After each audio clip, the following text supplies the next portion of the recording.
Hello everyone, my name is Ranjana Yadav और आज हम पढ़ने जा रहे हैं हिस्ट्री का क्लास 12th का chapter number 9 क्रिंग्स and chronicles.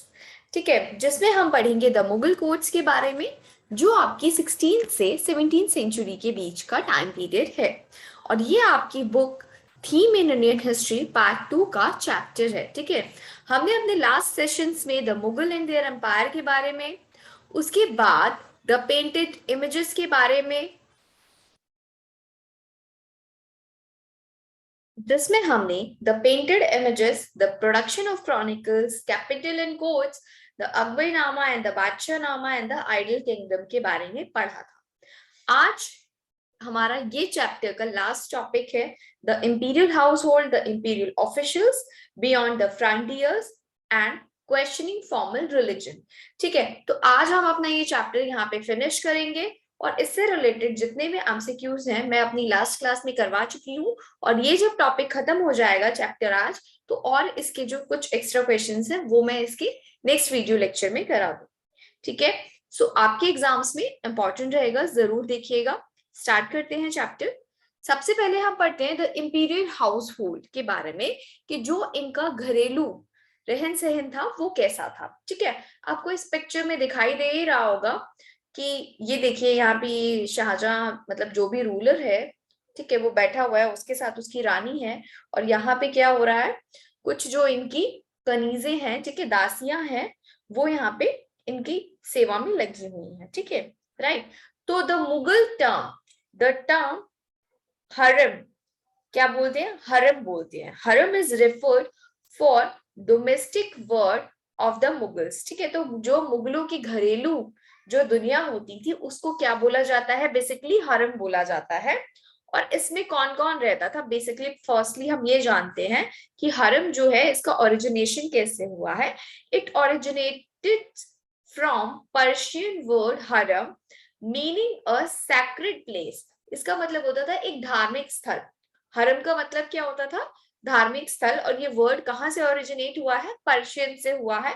Just because ये लोग पर्शिया से काफी ज्यादा इम्प्रेस्ड थे, इन लोगों ने वहां से क्या किया, वर्ड ओरिजिनेट किया हरम, जिसका मतलब होता था धार्मिक प्लेस। ठीक है, धार्मिक स्थान। तो Mughal household consisted of the emperor wives, his near and distant relatives and female servants and slaves।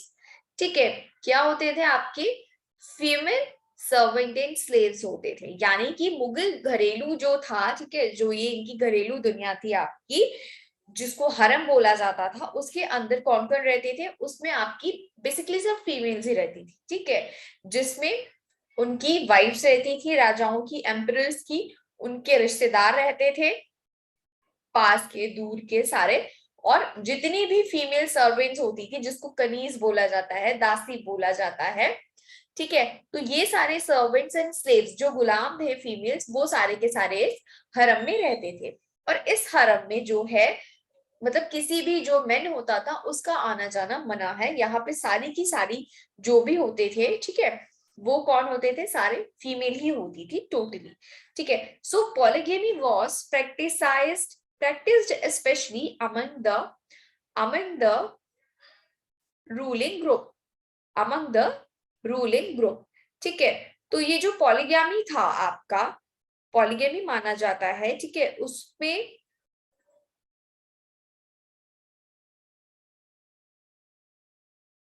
आप ये देखेंगे कि ये जितने भी ये स्लेव्स थे, ठीक है, ये सारे मुगल हाउस होल्ड में थे। लेकिन पॉलीगैमी मतलब एक से ज्यादा पत्नियां जो थी वो अलग अलग रूलिंग ग्रुप्स में आती थी। ठीक है, सो नेक्स्ट हमारा क्या आएगा कि इनमें क्या रिवाज था, एक से ज्यादा पत्नियों का रिवाज था। नेक्स्ट है आपका both for Rajputs and the Mughals marriage was a way to make strong relationship and alliances.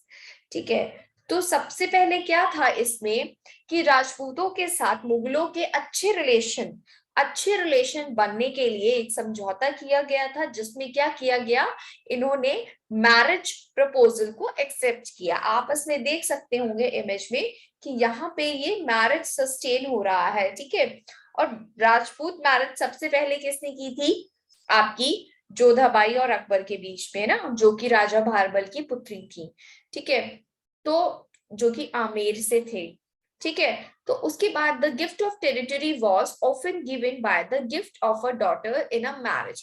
तो जो, अब मान लो कि राजपूतों से मुगलों के मैरिज संबंधित हो रहे हैं, जिनसे कि इनके गठबंधन जोड़ रहे हैं, अलायंसेस हो रहा है, तो अब जब घर, मतलब आप ये मान के चलिए कि अब जब शादी हो रही है, कुछ हो रहा है, तो उसमें क्या था कि जो लड़की होती थी उसके खानदान वाले क्या करते थे कि एक साथ क्या दे देते थे उसको, उस राज्य दे देते थे, जमीन सौंप देते थे, क्षेत्र दे देते थे कि ठीक है आप यहाँ से यहाँ तक का अंपायर आप संभालिए, ठीक है। ये गिफ्ट में दे दिया जाता था मैरिज में, ठीक है, टेरिटरी दे दी जाती थी एक तरह से। In the Mughal household difference was maintained between wives who came from royal families, जिनको बेगम बोला जाता था।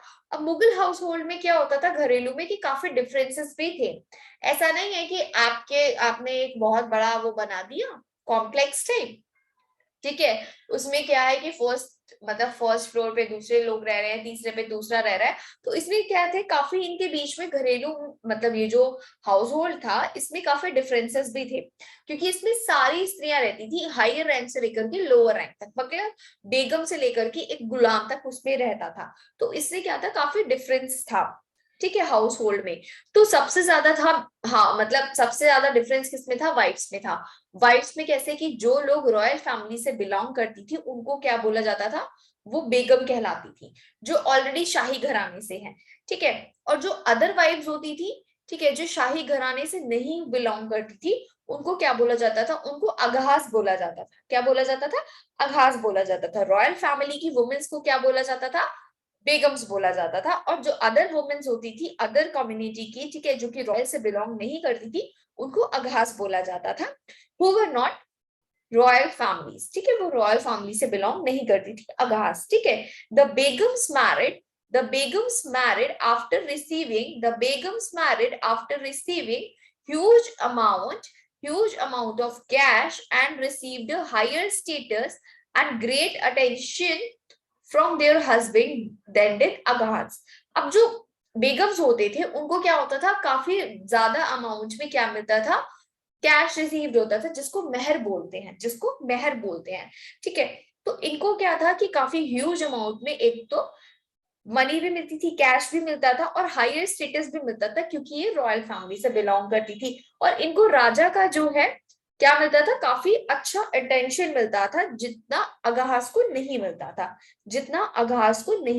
ठीक है। तो ये काफी ज्यादा डिफरेंसेस होते थे, ठीक है। आप देख सकते हैं इसमें ये रानी बैठी हुई है राजा के साथ इस तरीके से, तो ये क्या है, बेगम है, ये क्या है, बेगम है। इस तरह के साथ राजा के साथ जो पोजीशन आपको दी जाती है वो सिर्फ बेगम्स को दी जाती है, जो कि रॉयल फैमिली से बिलोंग करती है, ठीक है। उसके बाद आपकी आती है द कॉन्क्यूबिन्स आती है, जिनको अगाच बोला जाता है, aghacha occupied the lowest position than aghas, ठीक है। They received monthly allowance in cash and gifts according to their status, ठीक है।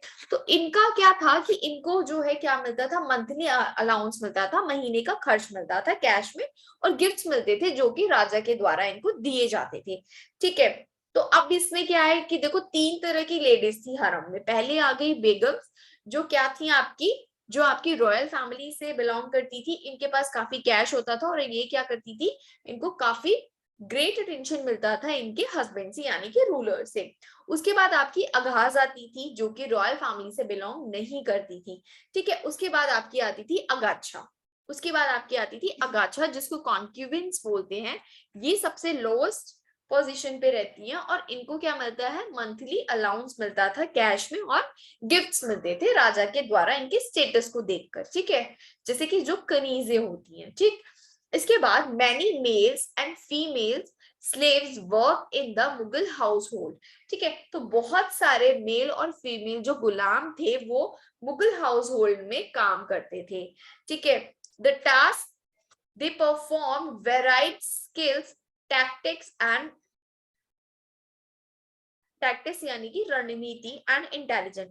उनका काम क्या था कि उनको अलग अलग स्किल्स दी जाती थी, ठीक है, उनके स्किल के अकॉर्डिंग उनको काम दिया जाता था कि वो कैसी रणनीति अपना रहे हैं काम करने के लिए और कितनी उनके अंदर इंटेलिजेंस है, मतलब जो भी उनको टास्क दिए जाते हैं उसको लेकर के, ठीक है। After Nur Jahan Mughal queen and princes begin to control significant financial resources, ठीक है। तो आप यहाँ पे देख सकते हैं ये नूरजहां का इमेज है, ठीक है। तो नूरजहां जब आई थी, नूरजहां के बाद जो मुगल क्वींस थी और जो रानियां थी, ठीक है, शहजादियां थी, जो प्रिंसेस बोला जाता है, उनका क्या हो गया था, उनका कंट्रोल बढ़ गया था किस पे, फाइनेंशियल रिसोर्सेस पे।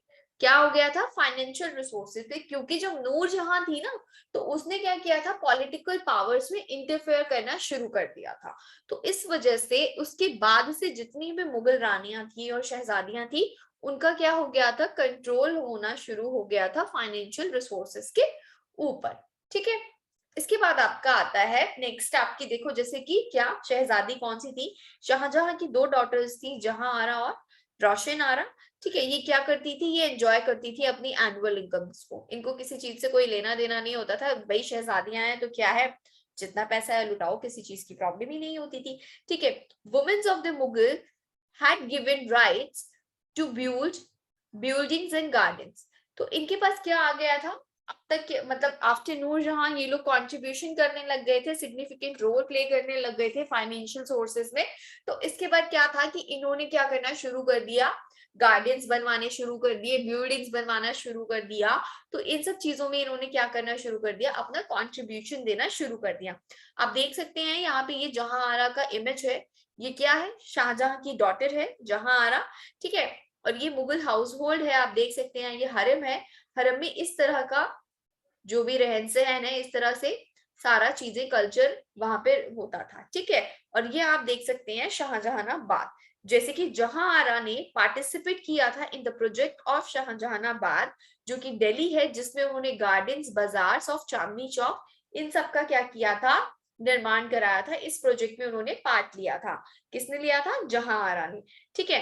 N interesting book explain domestic world of Mughal is the Humayunnama written by the Gulbadan Begum. तो जो गुलबदन बेगम है, उन्होंने जब हुमायूंनामा लिखा था तो उन्होंने बहुत ही अच्छी से ये मुगल हरम जो है, ठीक है, इनका जो डोमेस्टिक वर्ड है, इसके बारे में काफी अच्छे से उसमें क्या किया है, चर्चा की है, ठीक है। किसने, गुलबदन बेगम में, कहाँ पे किया है, हुमायूंनामा में।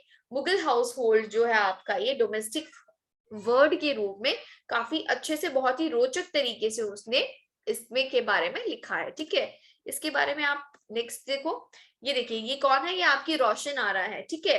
उसके बाद ये आप इमेज देख सकते हैं, ये गुलबदन बेगम है, ये कौन थी, बाबर की पुत्री थी, हुमायूं की बहन थी और अकबर की बुआ थी, जिन्होंने क्या लिखा, जिन्होंने हुमायूंनामा लिखा, ठीक है। आप देख सकते हैं कि ये रहा हुमायूंनामा, ठीक है। और इसका इंग्लिश में जो क्या किया था, इंग्लिश में क्या किया था, ट्रांसलेशन किया था किसने, एनिटियस बेवरेज ने, किसने, एनिटियस बेवरेज ने, ठीक है। तो आप देख सकते हैं ये हुमायूंनामा है जो कि गुलबदन बेगम के द्वारा लिखा गया था, ठीक है।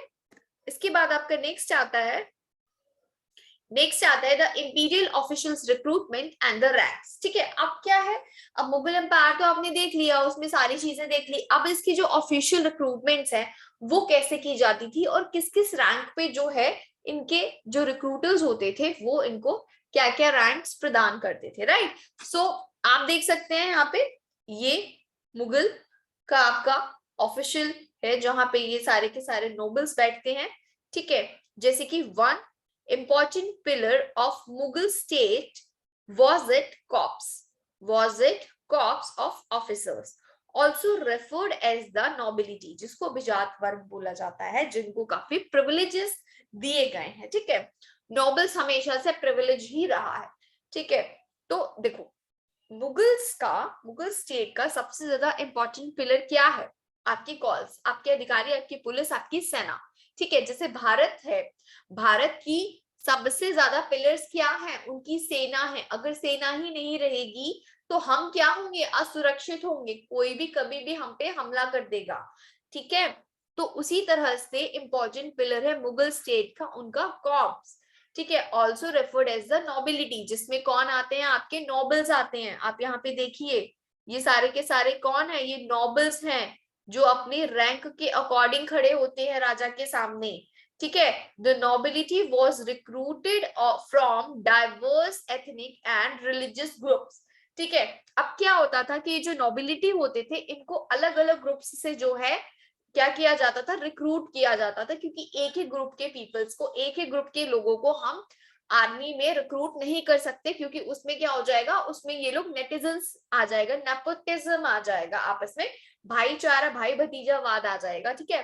तो एक ही कम्युनिटी के लोग आ जाएंगे ना, तो उसमें फिर आपसी बहुत ज्यादा शुरू हो जाती है तालमेल बनना, तो वो अच्छा नहीं होता, बाकी के लोगों को फिर वो मतलब इक्वली जस्टिस या लॉ नहीं मिल पाता है, ठीक है।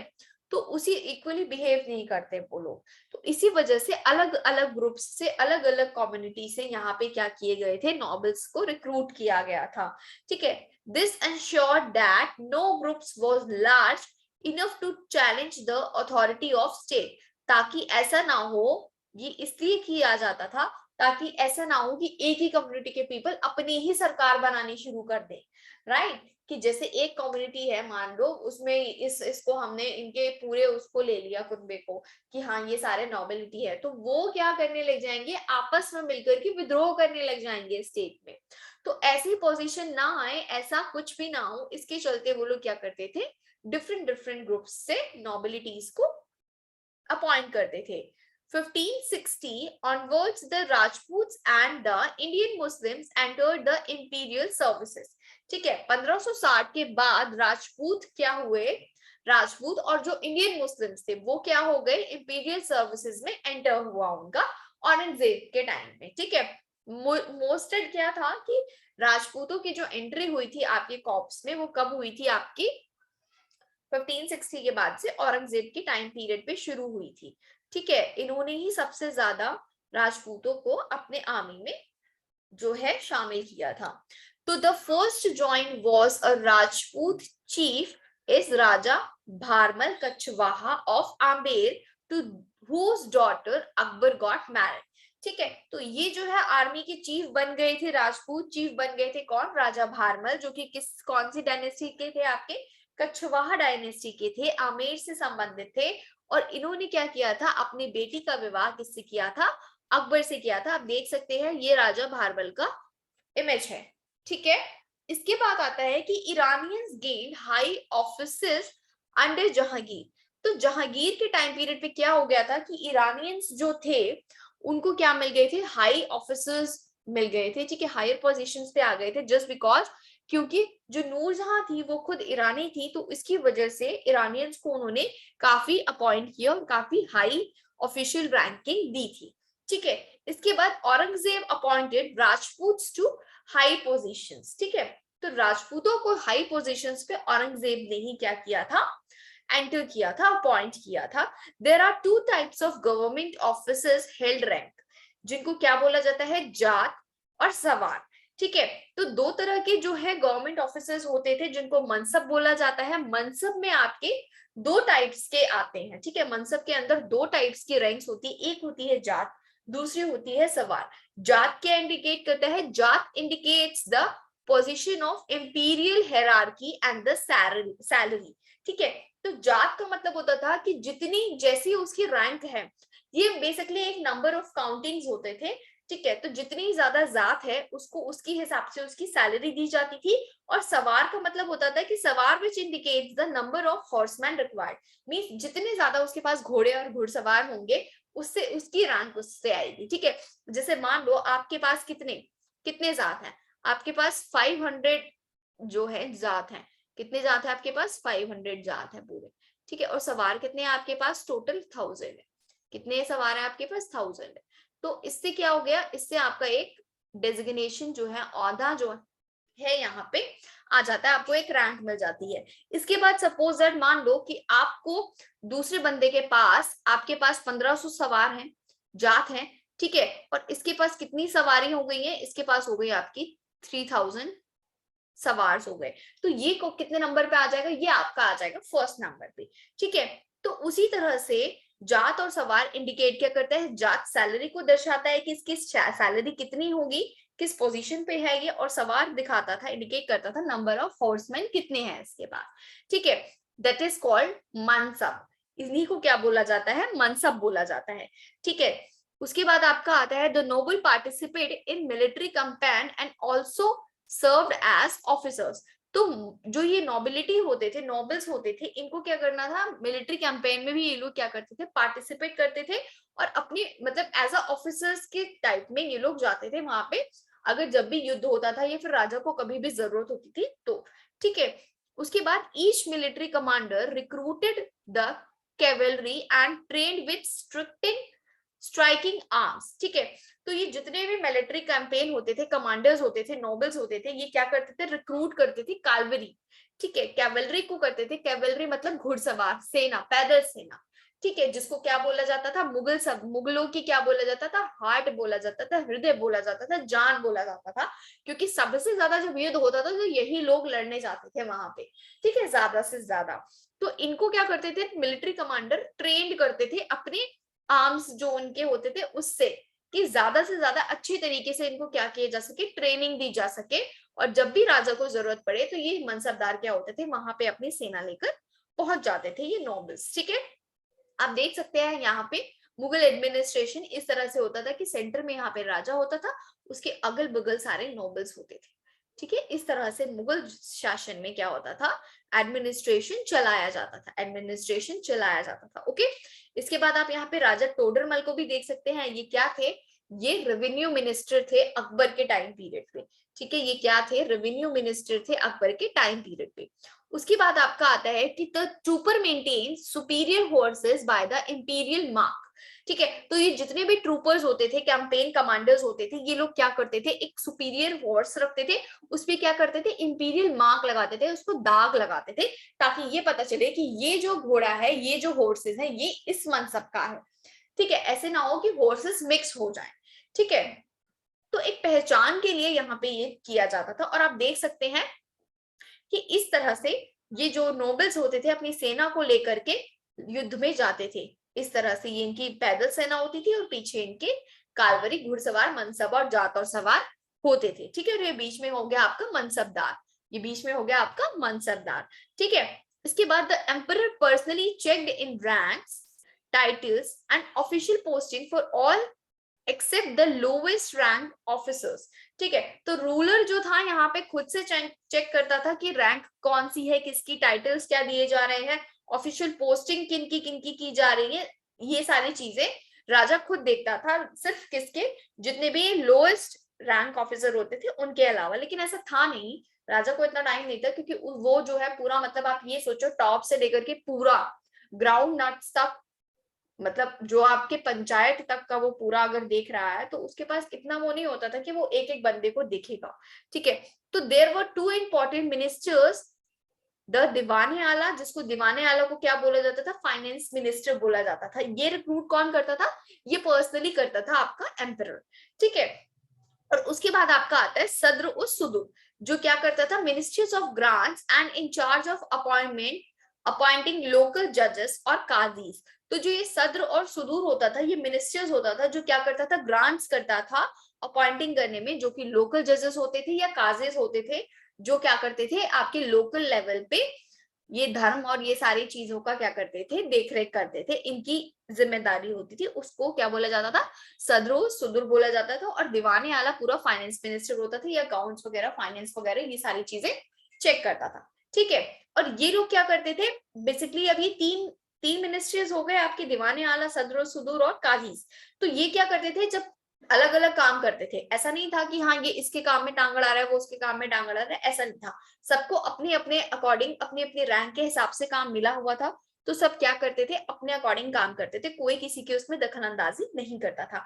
लेकिन जब कभी भी जरूरत पड़ती थी तो एज अ एडवाइजरी बॉडी के तौर पे, they were advisory body and independent of each, तो ये क्या करते थे कि एडवाइजरी बॉडी के तौर पे एक साथ बैठते थे और राजा को सलाह मशवरा देते थे, और वैसे ये क्या करते थे, इंडिपेंडेंटली अपना अपना काम करते थे, ठीक है। कोई किसी के रोक टोक नहीं करता था, कोई किसी को जो है इंटरफेरेंस नहीं करता था किसी भी तरह के काम में। आप ये देख सकते होंगे कि यहाँ पे राजा है, ठीक है, यहाँ पे ये राजा बैठा हुआ है और ये सारे के सारे नोबल्स बैठे हुए हैं, सारे के सारे मिनिस्टर्स बैठे हुए हैं और ये क्या कर रहे हैं, सलाह मशवरा कर रहे हैं जब भी कुछ ऐसी प्रॉब्लम आती होगी तो।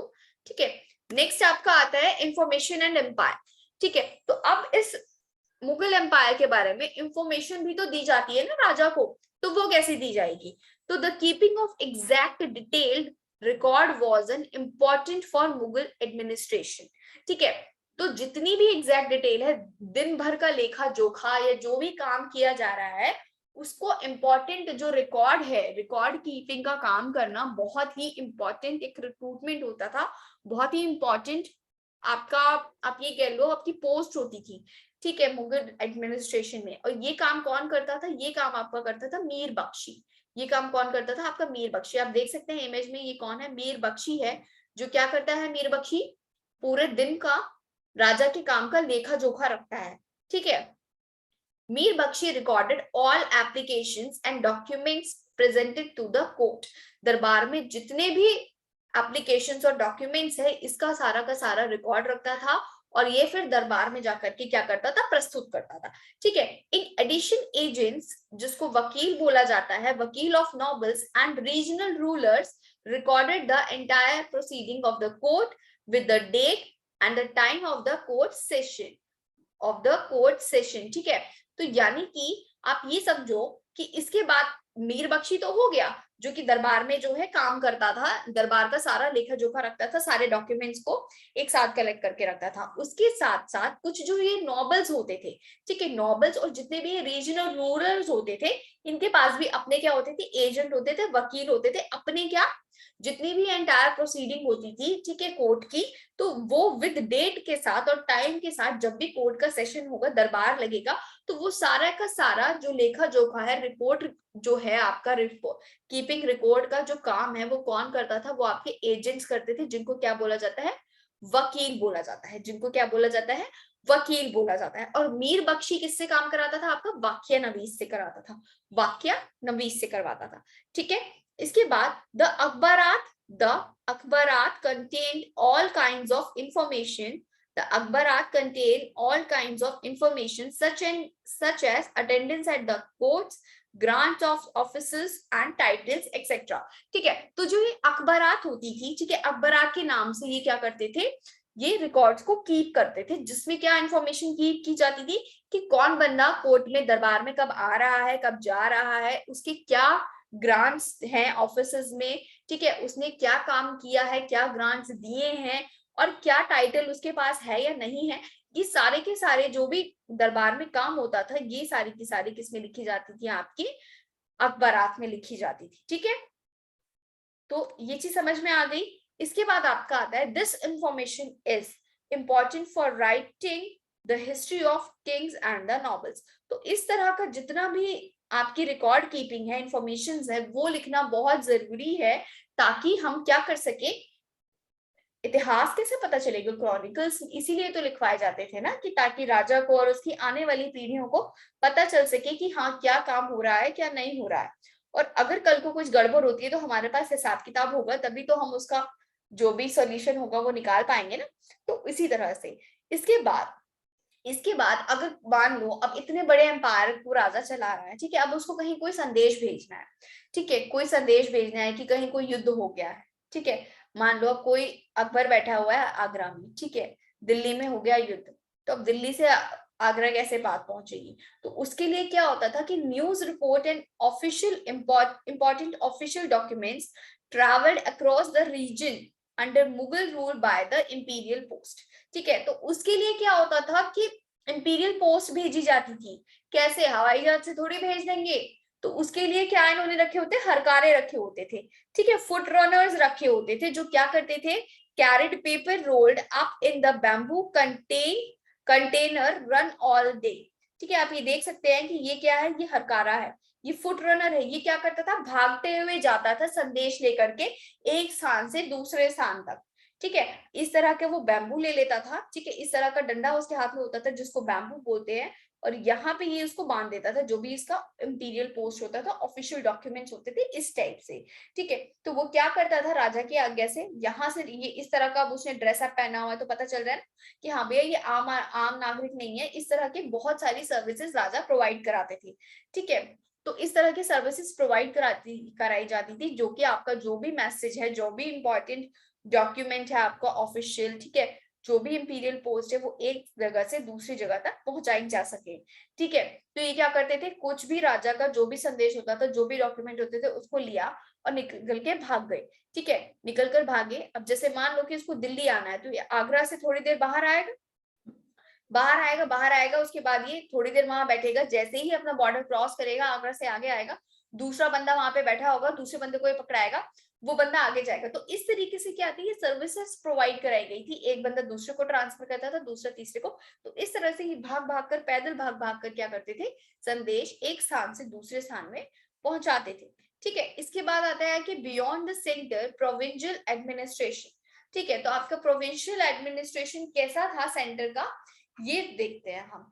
तो जो साम्राज्य था, जो मुगल एम्पायर था, वो डिवीजन था किसका, the division of function establish at the centre was the same in the provinces is called subas, ठीक है। तो जो सेंटर था वो कितने भाग, वो किस में बटा हुआ था, आपके प्रोविंसेस में बटा हुआ था, जिसको क्या बोलते हैं, आपके सूबा बोला जाता है।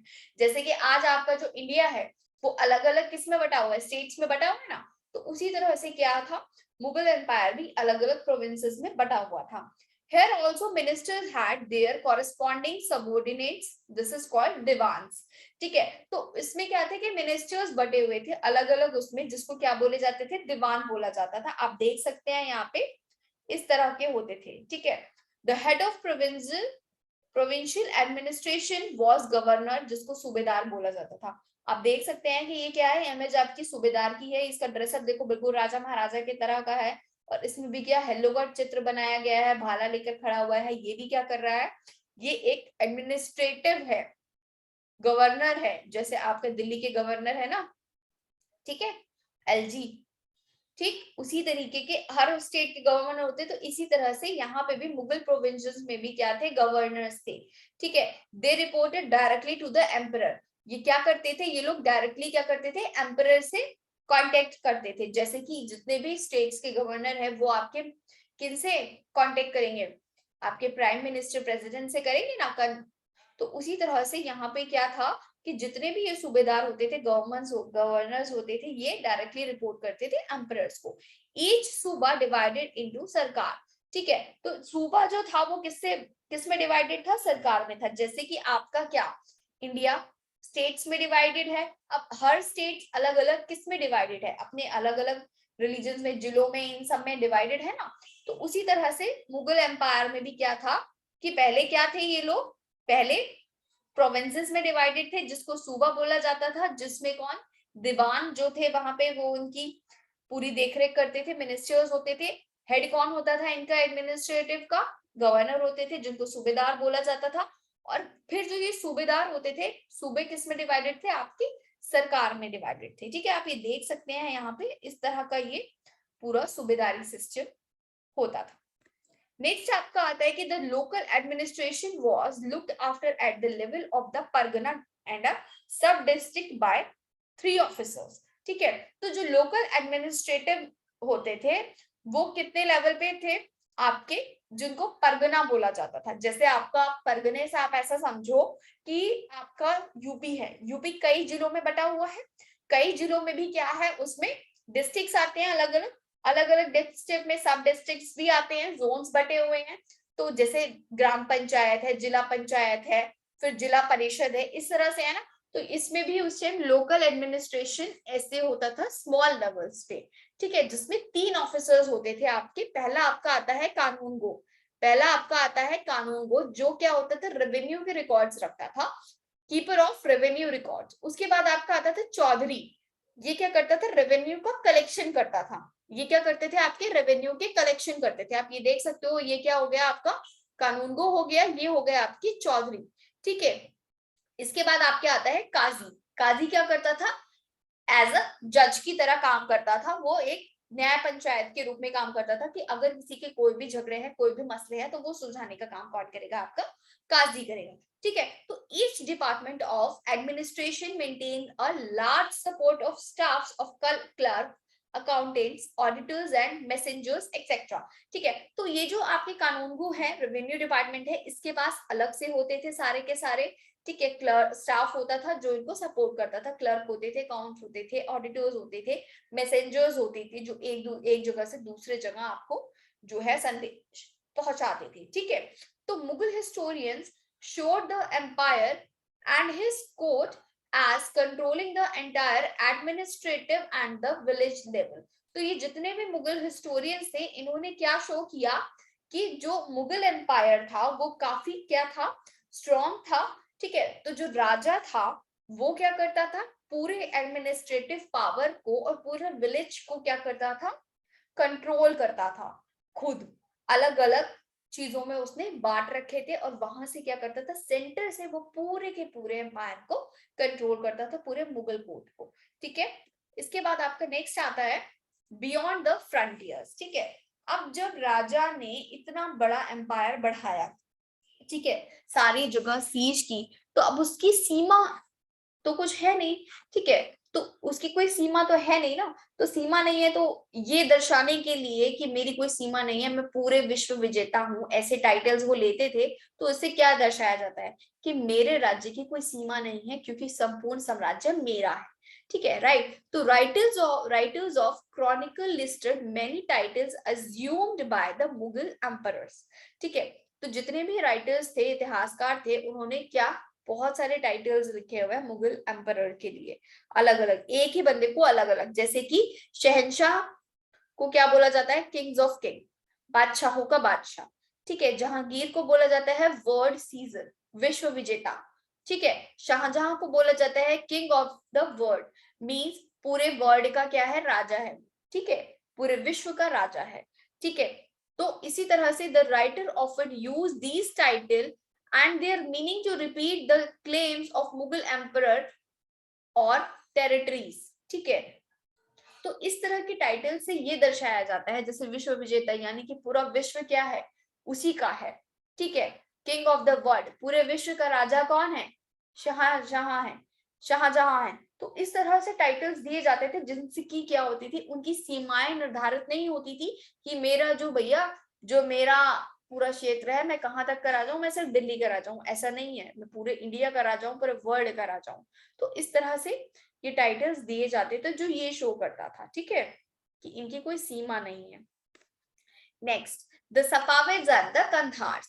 ठीक है, अब क्या था कि जो सफाविद और कंधार से क्या इनके रिलेशन थे? The people who wanted to come in India had to across the Hindu Kush mountain. अब क्या हो गया था कि अगर किसी को इंडिया में एंटर करना है, ठीक है, तो उसको क्या था? हिंदू कुश माउंटेन को क्या करना पड़ेगा? पार करना पड़ेगा। तो इन्होंने क्या किया? मुगल्स ने क्या किया? वहीं पे जाकर के अपना कब्जा जमा लिया। जैसे कि so that Mughal wanted to control on Kabul and Kandahar for their safety.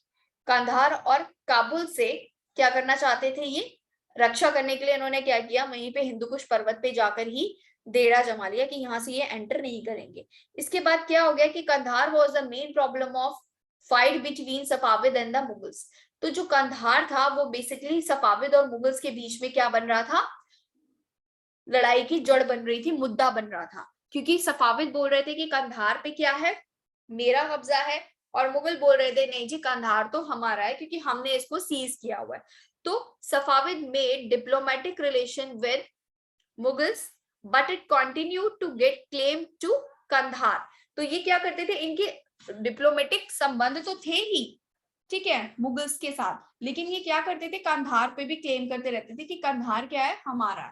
ठीक है, तो आप ये देख सकते हैं कि ये क्या है? सफाविद रूलर्स हैं। ये भी कुछ इंडियन रूलर्स की ही तरह होते थे, ऐसा नहीं था कि ये कुछ अलग से ही पहन कर आते थे। लेकिन आप देख सकते हैं इनका ड्रेसिंग सेंस देखो कि इस तरीके से बैठे हुए हैं, हाथ में ये ले रखा है, पगड़ी देखो इनकी किस तरीके से है, इनकी पगड़ी देखिए किस तरीके से है।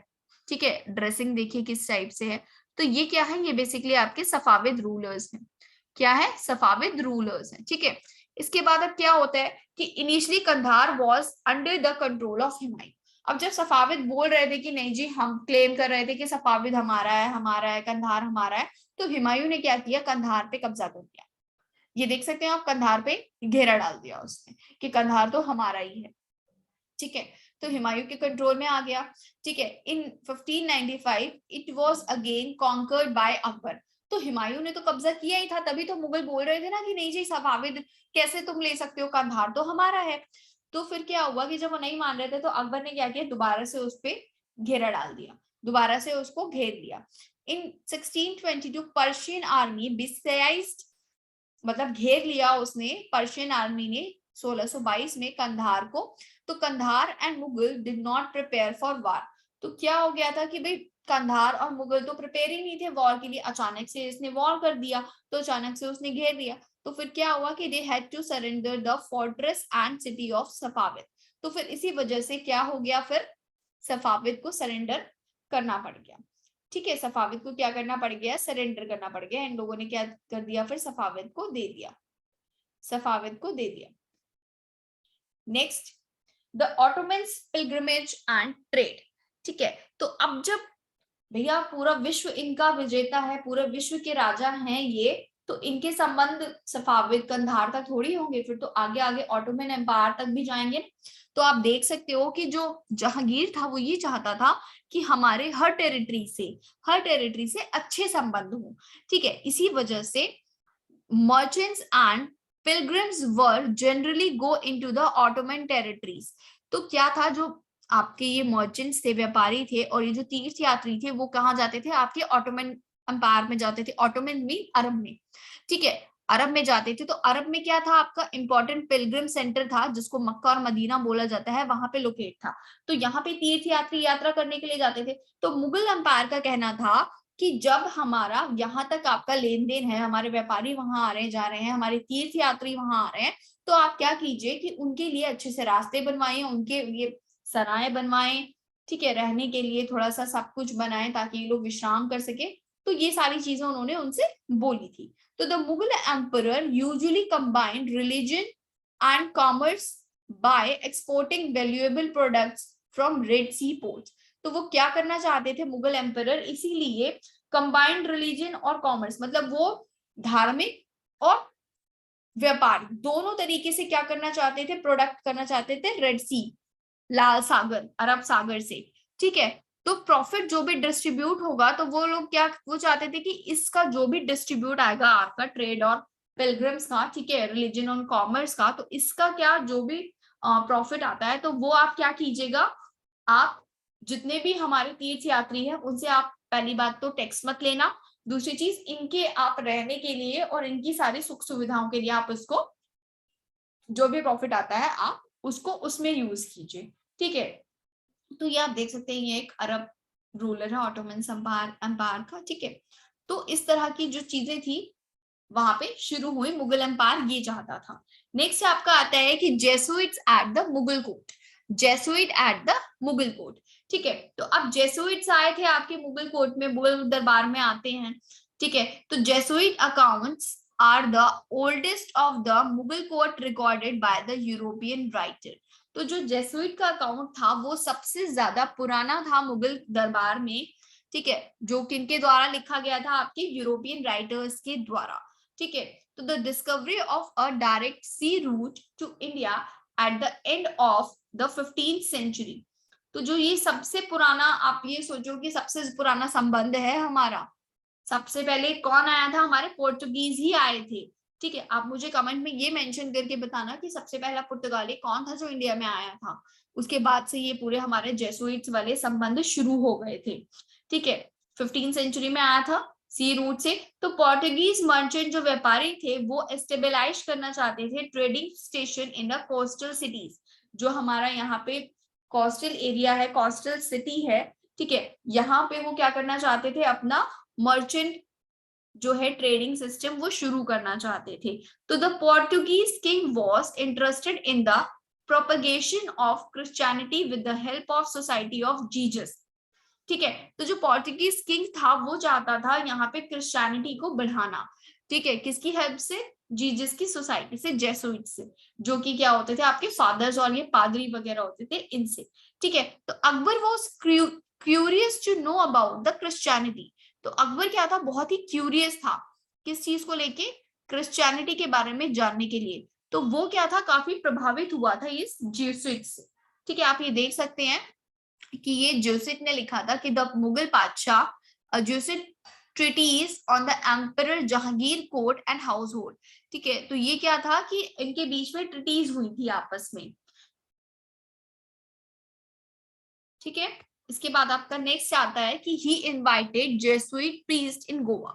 उसने क्या किया था, वो बहुत ही ज्यादा उत्सुक था जानने के लिए कि आखिर में क्रिश्चियनिटी क्या है।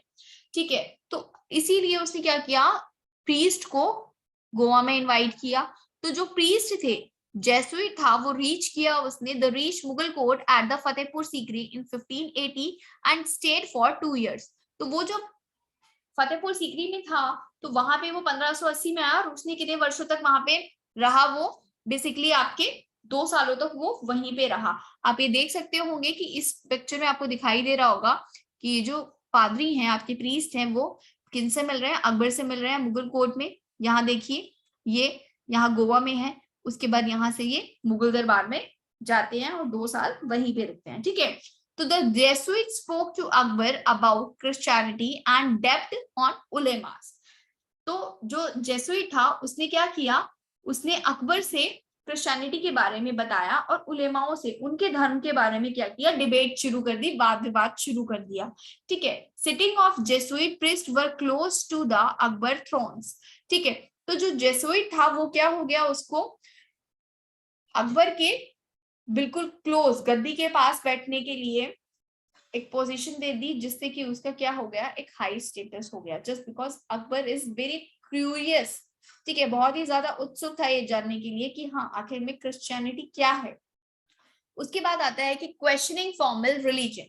उसके बाद जब ये आपस में इनका क्या तर्क शुरू हो गया, तो अकबर जो थे अलग अलग धर्मों के बारे में जानने के लिए और ज्यादा उत्सुक हो गया। तो उसने क्या किया फिर दीन इलाही की इबादत खाना की रचना की। ठीक है, इबादत खाना बनवाया कि the high respect shown by the Akbar towards the members of the Jesuit impress them deeply. ठीक है, अकबर उनके पूरे उससे बहुत ज्यादा इम्प्रेस हो गया था। इसी वजह से Akbar search for religious knowledge led to debates in Ibadat Khana at Fatehpur Sikri among learn Muslim, Hindu, Jains, Parsis and Christians. तो अकबर ने क्या किया, इबादत खाना की रचना की। इबादत खाना कहाँ है आपका, फतेहपुर सीकरी में है, जिसमें वो सभी धर्मों का सार, ठीक है, सभी धर्मों का सार जानने के लिए बहुत ही ज्यादा क्यूरियस था, बहुत ही ज्यादा उत्सुक था, इसीलिए उसने इबादत खाना की रचना की। ठीक है, उसके बाद Akbar asked question to get the information about religion principles from the scholars of different religions and sects. ठीक है, तो अकबर जो है वो सबसे क्वेश्चन करता था कि ठीक है, आपके धर्म में क्या चीजें हैं, किस चीज का ज्यादा इंपॉर्टेंट है, आपके धर्म में ऐसा क्या है, मतलब सभी धर्मों के बारे में वो जानने के लिए बहुत ही ज्यादा उत्सुक था। और वो क्या करता था, बातचीत करता था इबादत खाना।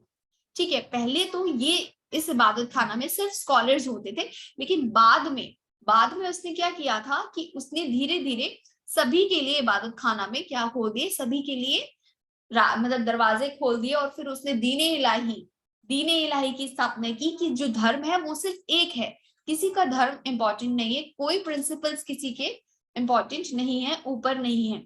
तो धीरे धीरे increasingly he moved away from the conservative thinking and move toward divine worship.